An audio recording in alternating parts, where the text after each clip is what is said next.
Querido Deus, Pai, agora que cantamos, louvamos a Ti, que oramos, e agora, Senhor, vamos ouvir a Tua palavra. Queremos Te pedir, prepara o nosso coração, a nossa mente, a nossa alma, o nosso corpo de maneira completa, Senhor. Tira todo o impedimento, toda a resistência, toda a dificuldade que possa vir, Senhor, acontecer. Mas, meu amado Pai, que nós possamos, ao sair esta noite da Tua casa, compreendendo mais da Tua vontade para com as nossas vidas. E ao Teu servo que vai ministrar, pedindo, Senhor, que Tu o abençoe, que Tu dê a ele a sabedoria do alto, que dê a ele, Senhor, a revelação, traga a lembrança, tudo aquilo que ele já preparou, Senhor, para a ministração desta noite. E assim oramos a Ti, Pai, agradecidos por tudo, em nome do Teu Filho amado Jesus. Amém. Pastor Jacó está com a oportunidade. Pai do Senhor, irmãos. Graças a Deus, estamos aqui para falarmos, trazermos uma palavra do Senhor para nós. Então, abra a sua Bíblia, por favor, no texto que foi lido, Filipenses capítulo 4, verso 10 ao 13, deixa ela aberta e vamos acompanhando. O título da mensagem de hoje é A Vida Plena nas Aflições. Essa carta de Filipenses, ela foi escrita pelo apóstolo Paulo, foi uma das cartas escritas na prisão, e ele parece que durante esse tempo que ele estava na prisão, ele ocupou muito o seu tempo com coisa boa, né? Então, ele escreveu 4 cartas que estão aqui.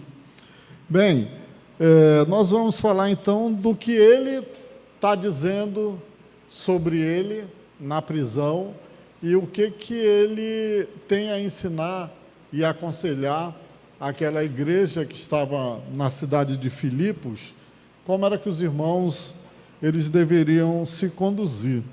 Então, assim como Paulo, naquele tempo, talvez tivesse muito ruído de mensagem do Evangelho, muito tipo de seitas e ensinamentos que não estavam muito adequados com o que o Senhor Jesus ensinou.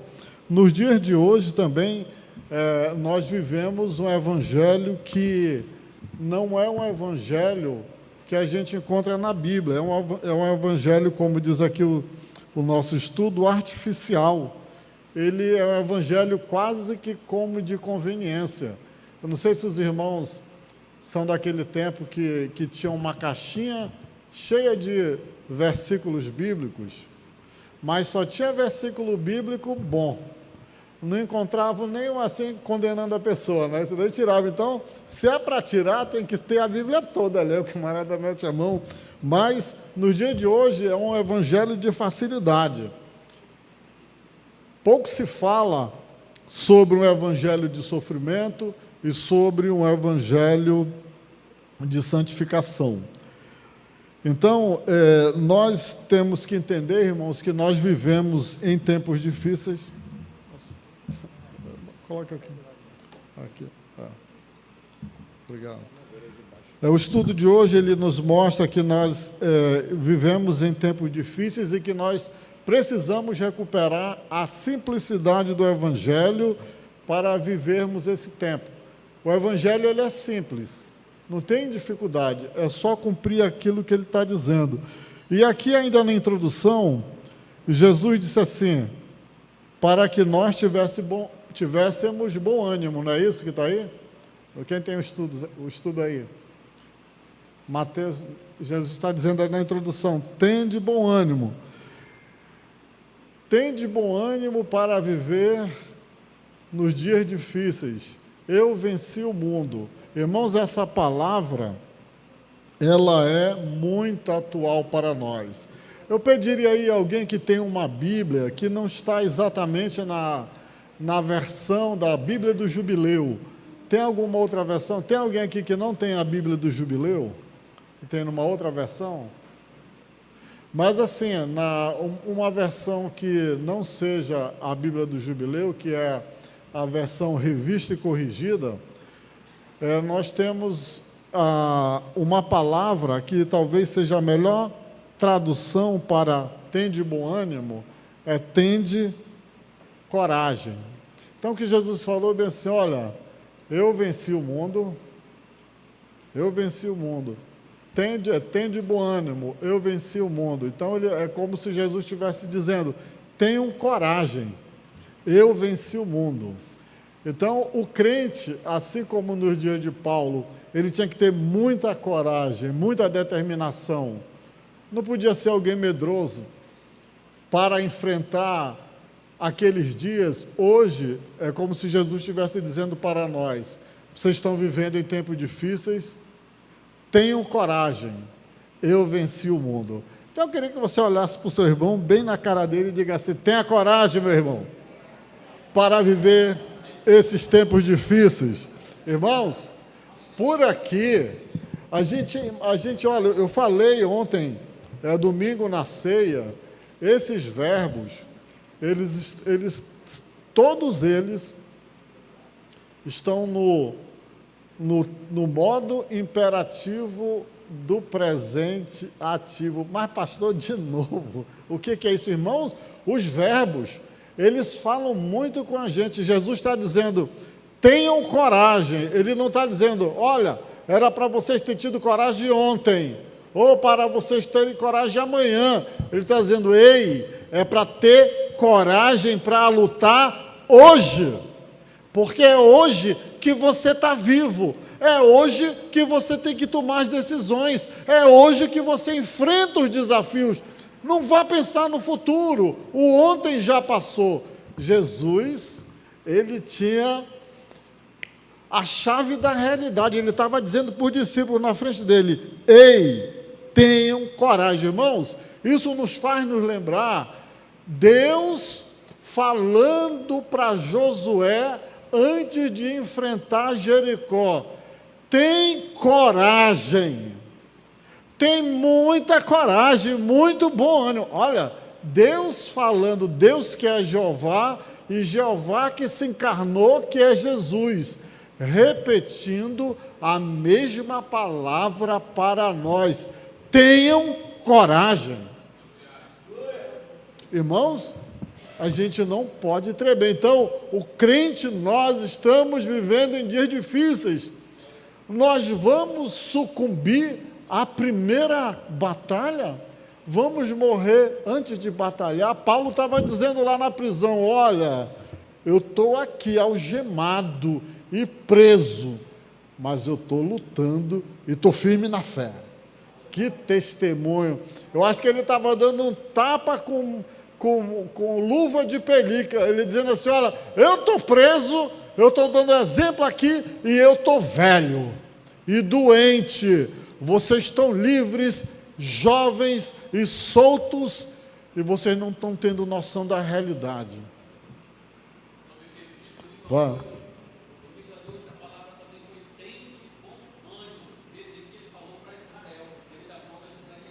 Tende bom ânimo, muito bem.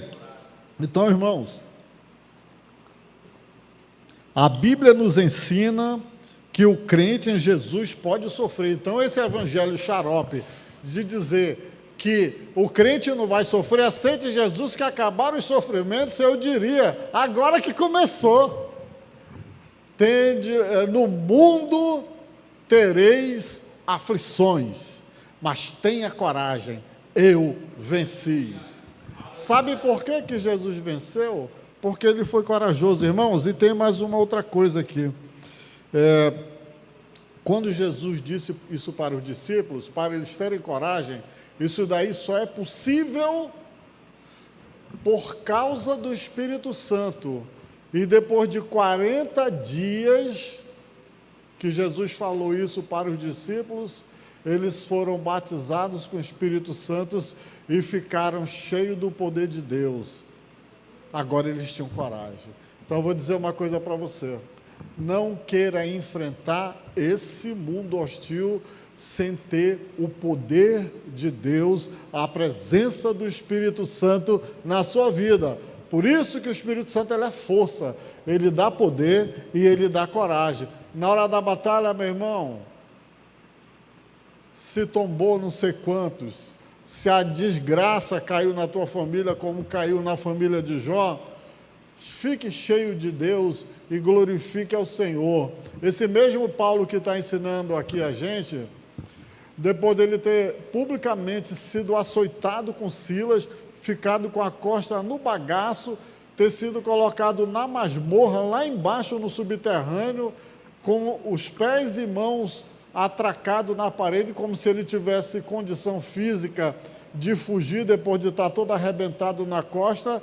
Ele podia ter feito outra coisa, mas sabe o que ele fez? Cheio do Espírito Santo, ele teve coragem e os dois foram louvar a Deus no escuro. E o que aconteceu, irmãos? Um terremoto com o poder de Deus.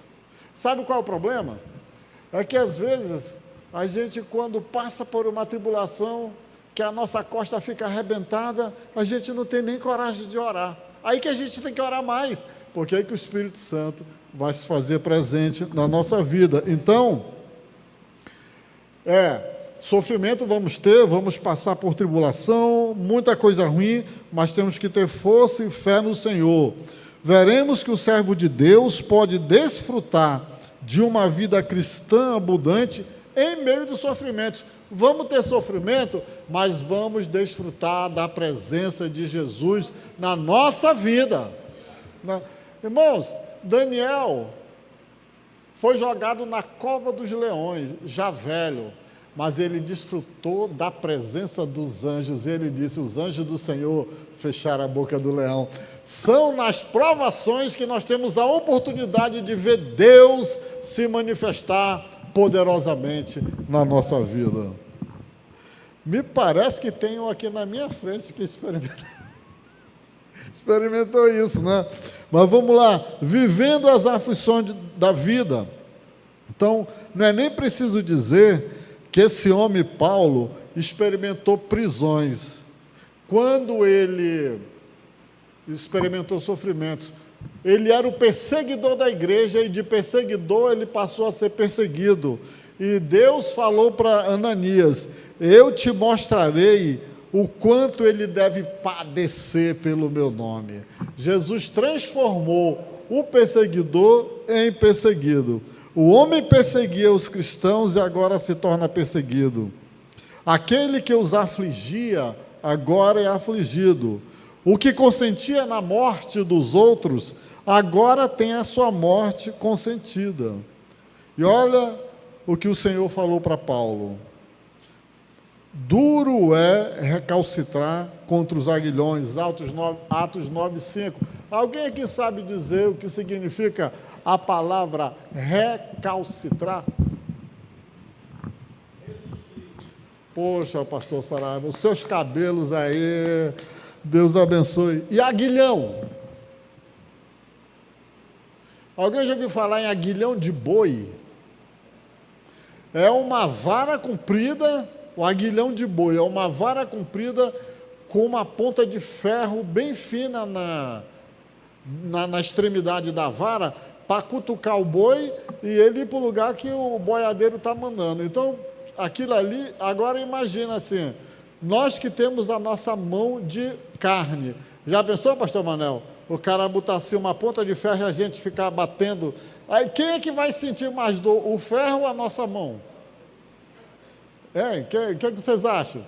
Quem é que vai sofrer mais? Imagina isso. Ei, igreja, presta atenção para mim.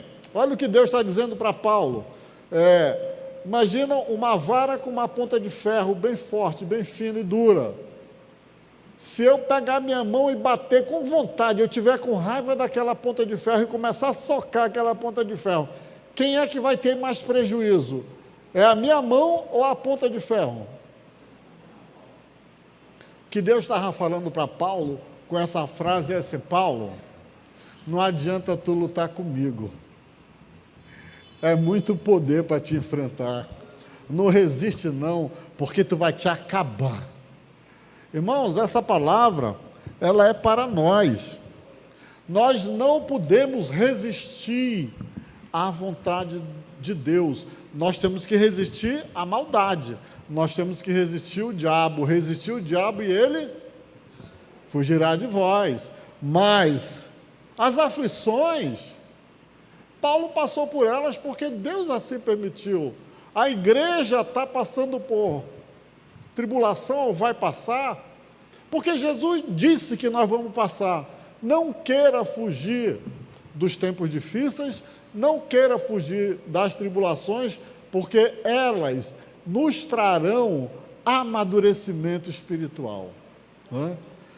Eu duvido alguém criar musculatura, ficar com bíceps, um peitoral forte, uma perna toda dividida, só comendo todo dia.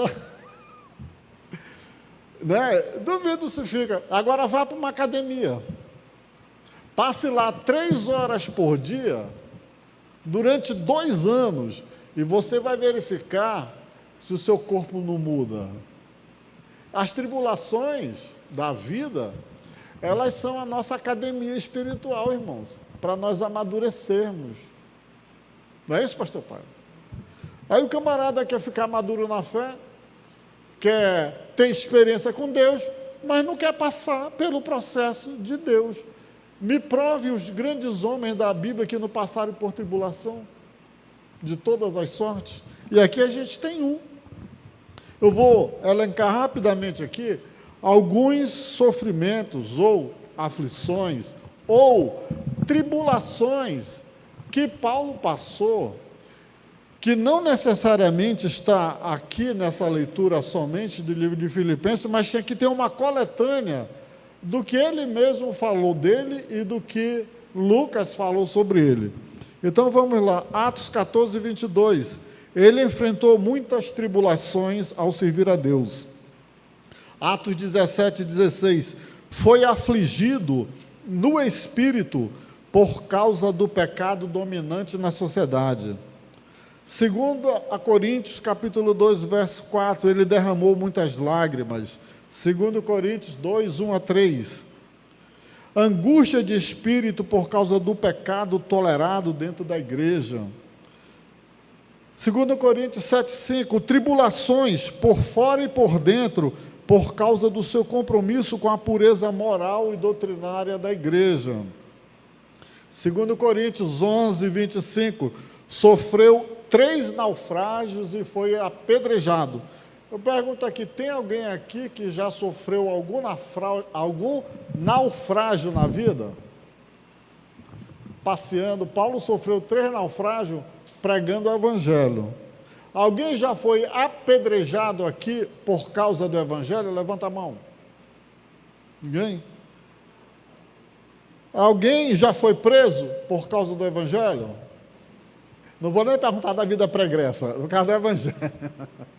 Já foi preso aqui por causa do Evangelho? Já foi, Mário? Ei, Mário? Já foi preso por causa do Evangelho? Graças a Deus, né? Então, alguém aqui já levou 195 açoites, chicotada, por causa do Evangelho? Quem levou pelo menos uma cinturãozada? Menino, vai para a escola dominical. É por causa do Evangelho, né? Não quer ir? Alguém já levou pelo menos uma cinturãozada?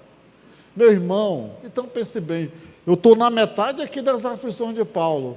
O que você está sofrendo aí não se compara com a desse homem, não. E as tribulações desse homem não se comparam com a de Cristo. Né? Mas a gente só está fazendo uma comparação aqui. Olha o que ele diz. Tive em perigos de morte muitas vezes. Então, para ele dizer que teve em perigo de morte muitas vezes, eu vou dizer que são mais de 2. Porque senão ele teria dito 2 vezes. Muitas vezes a vida dele esteve exposta, não é porque ele estava num bar bebendo, ou numa bocada atrás de droga, ou roubando. Ele esteve em perigo de morte muitas vezes porque ele estava pregando a palavra de Deus, e ele era odiado tanto pelos judeus quanto pelos gentios. Ele teve 3 vezes ele foi açoitado com vara, então ele levou 195 chibatadas, mas depois ele foi açoitado mais 3 vezes com vara. Todo mundo aqui conhece galho de peão roxo? Quem conhece galho de peão roxo? Galho de cuia. Quem já pegou uma varada de galho de cuia da mãe? Já pegou, Mário? Dói? Agora você imagina o camarada ficar no tronco e chegar um soldado com raiva e bater com toda a força do corpo dele, com vontade. Então, Paulo foi açoitado 3 vezes com vara, missionário. Uma vez ele foi apedrejado, está dizendo aqui. Ele ficou 1 noite e 1 dia boiando em alto mar. Deve ter sido num desse naufrágio. 1 noite e 1 dia boiando em alto mar. Irmão, você já pensou o que é você ficar 1 noite e 1 dia boiando em alto mar? Eu não sei nem se ele estava em cima de uma tábua ou ele era um bom nadador, né? Devia estar em cima de alguma coisa que flutuava. Mas olha o que esse homem passou por causa do Evangelho. Em perigo de viagens, muitas vezes. Sofreu em perigos de rios, perigo de assaltantes, perigo dos judeus e perigo dos gentios. Perigos na cidade, ele escrevendo sobre ele, sobre a vida dele. Perigos na cidade, perigos no deserto, perigos no mar, perigo entre os falsos irmãos. Trabalhos e fadigas, em vigílias muitas vezes, em fome e sede. O camarada passou fome e sede, mas ele estava na vigília. Na vigília a gente faz o quê? Ora. Ele não estava reclamando da vida, ele estava orando.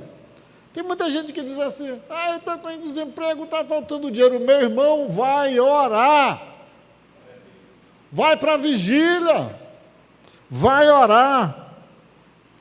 Aqui está dizendo que o apóstolo Paulo teve fome, meu irmão. O apóstolo Paulo, depois de Jesus, ele foi o maior, a maior pessoa do Evangelho depois de Jesus, a maior expressão. E olha o que ele diz ainda: passei frio, porque lá na cadeia que ele estava, era frio. E era uma cadeia que, além de ser fria, não tinha uma higiene muito boa, né? Não tinha uma iluminação como essa aqui. Já pensou de noite ali? Eu acho que não tinha nem vela, os ratos passando, barata, frio, ele não tinha roupa. Passei frio, né? E nudez. O apóstolo Paulo passou fome. O apóstolo Paulo, o homem que tinha visão praticamente toda noite, passou fome, teve sede. Bem, o camarada ficar 24 horas no mar, dia e noite ali, ele teve fome mesmo, teve frio e teve sede. Ia beber água salgada, né? Aí, sede, jejuns, muitas vezes em frio e nudez. Às vezes a gente reclama, missionário Francisco, porque só tem um par de calça e uma camisa. Ele aqui dizendo que não tinha isso. Nem tinha isso, né? Além das coisas exteriores, ainda pesa sobre mim diariamente a preocupação com todas as igrejas. Além dele ter tudo isso, ele ainda diz assim, ainda pesa sobre mim a preocupação com todas as igrejas. Por isso eu estou escrevendo para vocês, porque eu estou aqui preso e vocês estão aí da liberdade de vocês e não estão se conduzindo muito bem, apropriadamente, como um cristão deve fazer. Ainda nesse primeiro capítulo, ele foi abandonado pelos filhos na fé, né? Ele foi abandonado, e um tal de Figelo e Hermógenes. Então, irmãos, para você ver, o camarada que plantou igreja, que discipulou, que pagou o preço, na hora que ele mais precisa, ele é abandonado. O abandono dói. Paulo sente-se abandonado por seus irmãos de caminhada. Ele está prisioneiro em Roma e é inimaginável a tristeza do apóstolo nesse momento de solidão. Ele está só. Ele está só. Mas como seria? O que ele fez então? Nessas aflições da vida dele, nesse tempo de prisão, o que ele fez? Ele escreveu para Timóteo e disse assim: procura vir ter comigo depressa. Olha como era que estava o coração dele. Vem depressa, meu irmão, que o negócio aqui está pegando. Aqui a gente tem, irmãos, um exemplo para a nossa vida. Se nós formos abandonados, liga para aquele teu irmão mais chegado e diz assim: meu irmão, por favor, vem aqui comigo depressa, porque eu estou tão só, que Jesus não me abandonou, mas eu estou precisando tanto de ver alguém meu, que só a tua companhia me alegra. Irmãos, é por isso que nós temos que visitar os encarcerados, não é isso? Não foi o que Jesus falou? Aí ele disse: só Lucas está comigo, mas ele falou algo, e um dia, se Deus permitir, eu ainda vou falar sobre isso, porque Demas me desamparou, amando o presente século. Quantas pessoas que começaram a vida cristã abandonaram a Cristo e aos irmãos em Cristo por amarem mais o mundo. Tem muitos Demas por aí, mas graças a Deus que também tem muitos Timóteo e muitos Lucas, muito João, muito Paiva, muita Chiquita, muito Everton, muito Lande, não é isso, irmãos? Então vamos dar uma salva de palmas para o Senhor, porque isso é muito bom.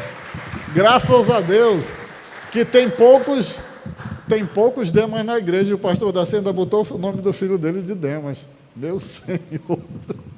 Então, irmãos, olha só, o abandono, o sofrimento, isso pode acontecer com qualquer um de nós. Aconteceu com Jesus, que na hora que chegaram lá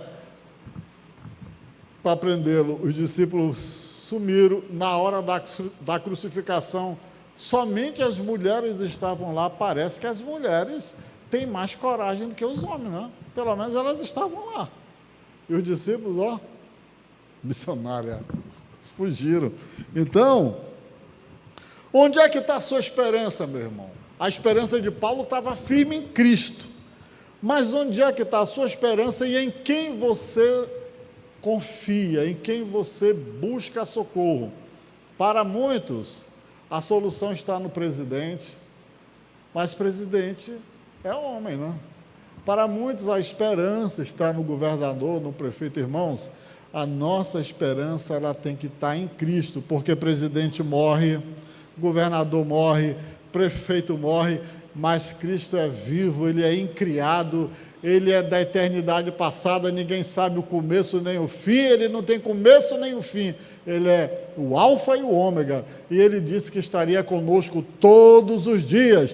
Coloque a sua esperança no Senhor, não coloque a sua esperança nem em crente, porque os crentes ali abandonaram Paulo e ele ficou um tempão sozinho, missionário, na prisão. Eu vou dizer até quem era a companhia dele, era o soldado romano que estava cuidando dele lá para não fugir, como se ele pudesse, porque a perna dele tinha uma corrente cravada lá na parede, então não tinha como ele fugir. Mas ele pelo menos tinha uma companhia de alguém. Então a solidão é algo que pode acontecer na vida de qualquer crente, mas não é algo que vai fazer com que nós tombemos. E aqui Paulo grita para Timóteo: procura vir ter comigo depressa. Irmãos, nós precisamos fazer discípulos, nós precisamos ter companheiro de jugo, nós precisamos fortalecer a nossa caminhada cristã com irmãos verdadeiros na fé. Esses que vão para a luta com a gente, nem que o mundo se acabe, mas eles estão lá. A gente tem que, porque na caminhada cristã, nós vamos precisar. Se você está com o seu estudo, vamos agora para o capítulo 2, contentando-se em Cristo. E aí a primeira divisão é, apesar da necessidade não satisfeita. Então vejam só, irmãos, Paulo era alguém que tinha, antes de aceitar Jesus, ele tinha uma vida muito boa. Ele não era um Zé Ninguém. Ele era doutor da lei, ele vinha de uma família abastada, e com Cristo ele perdeu tudo. E ele mesmo diz: eu deixo tudo como esterco, né? Perdi tudo. Mas ele ganhou a salvação e uma vida com Deus.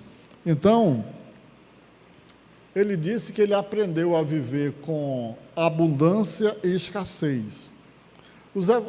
A mensagem do evangelho que as pessoas estão pregando hoje, e o tipo de evangelho, é que o crente ele tem que ser próspero, principalmente financeiramente. Não é? Então não vai faltar isso, você não vai adoecer, você não vai morrer. Aqui nós temos o maior expoente do evangelho, que é o apóstolo Paulo, e a gente pode dizer que do ponto de vista humano, tudo de ruim aconteceu com ele. Perdeu a herança, perdeu saúde, foi maltratado pelas autoridades, sofreu todas as coisas ruins que nenhum de nós gostaríamos que tivesse acontecido conosco. Mas olha o que ele diz aqui. Pelo texto, nós aprendemos que ele estava contente em Cristo, mesmo faltando alguma coisa na vida dele. Mesmo a igreja de Filipenses tendo o ajudado, a igreja de Coríntios também, e que se lembrava dele. Então ele estava ali preso, mas ele estava alegre porque alguém se lembrava dele. Mas isso não era suficiente, né, para a necessidade dele ser resolvida, porque ele estava preso. Estava preso. Eu pergunto para os irmãos, quantos aqui gostariam de estar preso? Lembre-se, a cela de Paulo era uma cela que não tinha higiene, era uma cela que não tinha aquecedor, não tinha ar-condicionado, não tinha luz elétrica, ele tinha que se virar, não sei nem se tinha as 3 alimentações do dia, né? Mas nós vimos aqui que ele passou fome e frio, os irmãos se lembravam dele. Todavia, a graça de Cristo é-nos suficiente para que, mesmo não tendo as necessidades satisfeitas, o nosso coração se acalme e venhamos a nos deleitar em Deus. Então, você quer aprender o que é uma vida cristã? É importante nós estudarmos o que Paulo passou e o que ele escreveu. Ele não teve as necessidades que nós temos aqui, muitas delas resolvidas, ele não tinha, mas ele estava feliz da vida. Por que ele estava feliz da vida, irmãos? Porque ele tinha uma intimidade muito grande com Deus. Era um homem que não se dobrava diante do sofrimento, ele ia orar, ele aproveitava o tempo dele para evangelizar até o soldado que estava do lado dele. Sabe por quê, irmãos, que muitas vezes nós... E aí, vou dizer mais uma verdade, poucos vão ter aquilo que querem ter, mas o Senhor nos dá aquilo que nós precisamos ter para viver. Não sei se os irmãos estão entendendo. Às vezes você queria ter uma Ferrari, Jesus vai te dar um Fiat Uno. Meu irmão, tu precisa de um transporte, tu não precisa de uma Ferrari. Não é isso, missionário? Meu desejo era comer filé todo dia. Ei, vai ter dia que tu vai comer ovos, vai ter dia que tu vai comer conserva, mas tu está te alimentando. Tu não vai ter o que tu queres, mas tu vai ter o que tu precisas. Eu queria ter uma camisa de grife, não sei o que um paletó que custa 10 mil reais. Meu irmão, tu não vai ter um paletó de 10 mil reais, tu vai ter um de 400 e olhe lá da Riachuelo. Mas tu vai ter o que precisa, né? Vai estar de paletó. Então, Paulo estava satisfeito, porque, muito embora irmão, Salmos 23, o Senhor é o meu pastor. Paulo tinha o Senhor como pastor da vida dele, então, era Deus que não podia faltar. Ele descobriu o segredo da vida cristã. Pode faltar tudo, não pode faltar Deus. Esse é o nosso problema, que as coisas nos faltam e nós ficamos preocupados. Meu irmão, se preocupa com a ausência da presença de Deus na tua vida. Busca o Senhor. Por isso que Paulo louvou quando ele estava naquela prisão, porque ele tinha Deus, ele podia louvá-lo. Então ele estava livre da opressão, da necessidade. Como ele tinha Deus, a necessidade das coisas não oprimiu. Ah, está faltando isso. Ele não viu. Irmãos, ele desligou disso. Às vezes nós vivemos o consumismo, então a necessidade de algo. Ah, eu tenho que trocar isso aqui. Ah, eu preciso. Meu irmão, tu não precisa, tu só tem 2 pés. Tu não precisa ter 50 pares de calçado. E se um dia tu ficar sem nenhum, não permite que essa necessidade te oprima. Quando Jesus disse que nós tínhamos que ter bom ânimo, e a melhor tradução é ter coragem, ele falou isso porque ele estava dizendo assim, em outras palavras: igreja, não permita que a opressão do mundo te esmague. Sabe aquele rolo compressor? Quem sabe o que é pé de carneiro? É aquele rolo compressor cheio de catombo, né? Que faz a base da rua antes do asfalto. Eu acho que o rolo compressor é só depois do asfalto, né? Mas aquele é para compactar. O crente precisa ter fibra, precisa colocar essa palavra de Cristo na vida, tenha força, ser forte, para que ele não seja envergado, dobrado pela pressão do mundo, porque ela existe e ela é muito forte. Haverá situações em que talvez a gente fique como Jó, sem filhos, sem bens, sem saúde, e aí só resta o que, irmão? Além da fé em Deus, a mulher para ser aquela mulher, só Jesus na vida dela, que ela foi. Eu não sei porque Deus não levou aquela mulher, até hoje eu me pergunto, quando ele diz, rapaz, Deus não levou aquela mulher. Eu acho assim que, só fazendo um parênteses, Deus tinha mais para ensinar para a mulher de Jó do que para ele mesmo. Eu acho que ela que estava precisando ser convertida. Mas, irmãos, precisamos ter força, não devemos ser oprimidos pela necessidade. Então, quando nós nos regozijamos em meio às aflições, o que é que nós estamos dizendo com isso? Está escrito aqui: isto é ser maduro e livre da opressão, da necessidade. Não fica te importando se tu não tem o objeto A ou o objeto B, ou se tu não tem o emprego C, meu irmão. Te alegra em Cristo. Embora as aflições e sofrimento nos assolem, o coração ainda assim esperamos em Deus e alegramos-nos nele, que é a nossa esperança. Se você está em tribulação e necessidade, no meio do sofrimento, se a tribulação está assolando o teu coração, põe a tua confiança em Deus e se alegra nele. Irmãos, e aqui, contente e fundamentado em Cristo, e eu vou só aqui no último parágrafo. A alegria de Paulo, ele estava na prisão, e a igreja mandou uma oferta para ele. A alegria de Paulo não estava na oferta recebida. Olha só, quando a gente está liso, aí vamos ser sinceros, quando a gente está liso, pastor Manuel, mete a mão no bolso, puxa assim, vem o bolso todo para fora, e não tem nada, né? Não tem nada. Não sei se você já passou por isso. Mas quando a gente está nessa situação que chega uma oferta, missionário, aqui, hein? Sorrisão, né? Mas interessante, irmãos, que Paulo, ele não estava, veja bem, ele estava preso, ele tinha necessidade de todas as ordens, mas ele não ficou alegre por causa da oferta em si.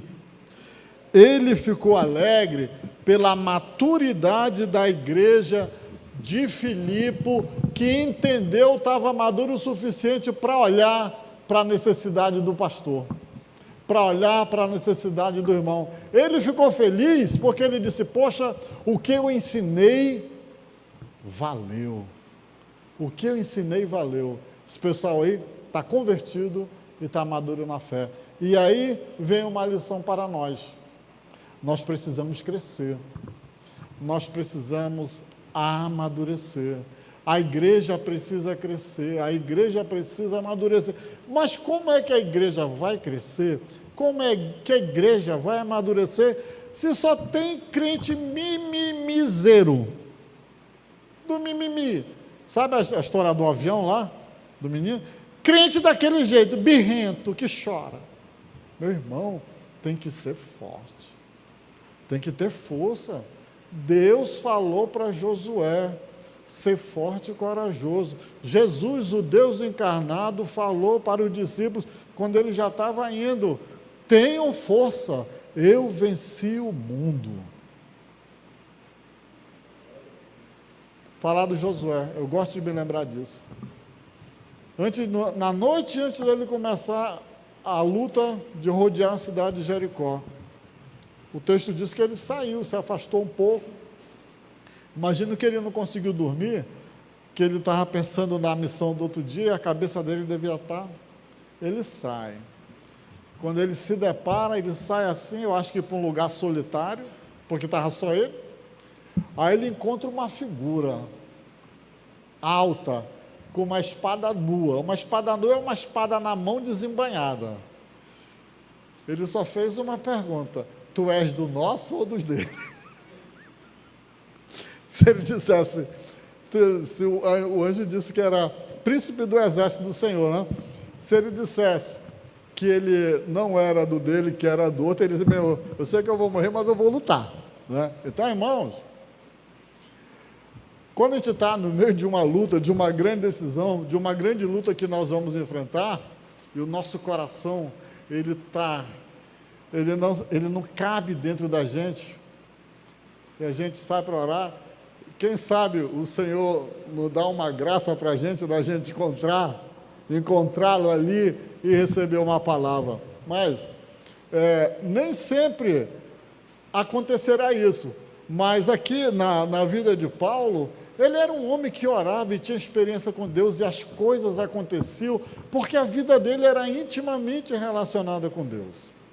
Então, passar por esses sofrimentos, e aqui nós lemos todos os sofrimentos que ele passou, eram coisas desagradáveis na vida dele, mas não eram coisas suficientemente capazes de minar a fé dele. Era isso assim que eu queria que os irmãos, que se nós saíssemos daqui com isso, né, quer dizer, a gente vai passar muita coisa. Tribulação, irmãos, é muito vago, é morte na família. Vamos pegar só o Jó, morte dos 10 filhos, acabou com a saúde dele e acabou com os bens dele. E além dele acabar com não foi uma perda de saúde qualquer. Ele ficou tipo um leproso, um homem que tinha uma dignidade imensa, uma honraria na cidade, ele fica leproso, são úlceras que desabrocham na pele dele, ele não podia nem botar roupa, porque a roupa ia colar naquelas feridas. E aí, como é que, toda vez que ele tirasse uma roupa, abria sangraria e doía muito. Alguns dizem que aquele pus, aquelas úlceras purulentas no corpo dele, a pessoa chegava a 3, 4 metros, sentiu o odor fétido do pus. Deus permitiu que aquele homem chegasse naquele estado. Mas a fé dele não foi abalada. Deus me deu, Deus tomou. Bendito seja o nome. Aí, se eu fosse cantar, eu ia dizer: a Ele a glória e o louvor. Irmãos, está faltando isso na nossa vida. No mundo tereis aflições, mas tenho coragem. Irmãos, o Senhor só quer isso, que a gente tenha coragem, e o resto é com Ele. Ele vai mandar o anjo dele para vir ao nosso encontro e batalhar as nossas guerras. Agora, não queira, quando Jesus, eu vou concluir aqui, tem muita coisa aí que vocês podem ler. Quando Jesus disse, tenham bom ânimo, ou tenham coragem, eu venci o mundo, 40 ou 50 dias após, eles estariam no cenáculo e seriam revestidos pelo poder do Espírito Santo. E aí eles entenderam o que era ter coragem. De viver escondidos, eles saíram e pregaram o Evangelho, porque eles estavam no poder do Espírito de Deus. Irmãos, é isso que nos dá coragem, é isso que nos move, é o poder do Espírito Santo na nossa vida. Então, nós como igreja, precisamos buscar a cada dia e sermos dependentes de Deus. Se você quiser ser autossuficiente, o que é isso? O meu braço me basta, eu dou conta de mim mesmo, eu sou o meu provedor. Meu irmão, vou lhe dizer, você vai quebrar a sua cara, você vai ficar igual o Baal, que a arca ficou lá na presença dele. Foi Baal? Aquele lá? Ele caiu no chão, se quebrou todinho. Qual era o nome do? Dagon. Se quebrou todinho. Irmãos, nós precisamos da presença de Deus, nós precisamos dizer assim: Senhor, eu preciso de Ti.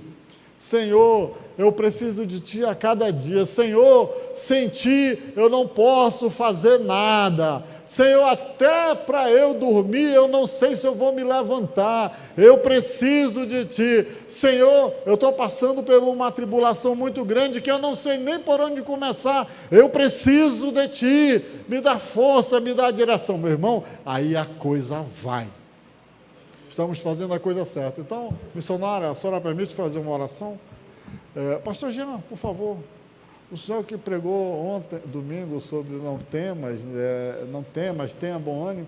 Ore por nós, para o Senhor nos dar graça, sabedoria, força, poder. Amém.